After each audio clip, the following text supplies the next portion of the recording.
पाणी आपण इथं ठेवूया। एका ग्लासमध्ये आपण काय करू, पिण्याचं थोडं पाणी घेऊया। म्हणजे आज आपल्याला बघायचं आहे की आपलं पिण्याचं पाणी आणि लोणार क्रेटरचं पाण्यामध्ये काय फरक आहे ते आज आपल्याला इथं जगप्रसिद्ध लोणार क्रेटरमध्ये बघण्यासाठी मिळेल। तर आपण आता घेणार आहोत pH paper of potassium hydrogen, म्हणजे याला म्हणतात पीएच पेपर। आता बघा हा पीएच पेपर आहे 7, म्हणजे हा आपला घरचं पिण्याचं शुद्ध पाणी असतो। 7च्या वरती 1, 3, 2 हाय ॲसिडिक, 7च्या खाली 8.5, 9, 10, 11, 12 इज व्हेरी हाय अल्कलाइन। आज ते आपल्याला बघायचं आहे की आम्ही लोणार क्रेटर जगामधलं किती अल्कलाइन वॉटर लेक बघत आहोत। तर आता लाईव्ह एक्सपेरिमेंट आम्ही तुम्हाला दाखवणार आहोत। तर नंतर आपल्याला ह्या पॉईंटला मॅच करायचं आहे। पहिला आता मी काय करणार, दोन्ही पेपर दोन्ही पाण्यामध्ये टाकणार। हे शुद्ध पाणी आणि हे लोणार लेकचं या ग्लासमधलं पाणी।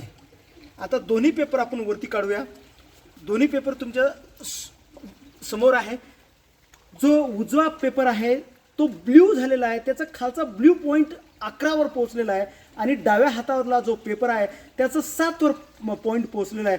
म्हणजे विचार करा की जगातलं आज बी लोणार क्रेटरमधलं पाण्याचा पीएच व्हॅल्यू हा 10.7 आहे। म्हणजे आज बी लोणार क्रेटरलं पाणी खूप अल्कलाइन वॉटर आहे।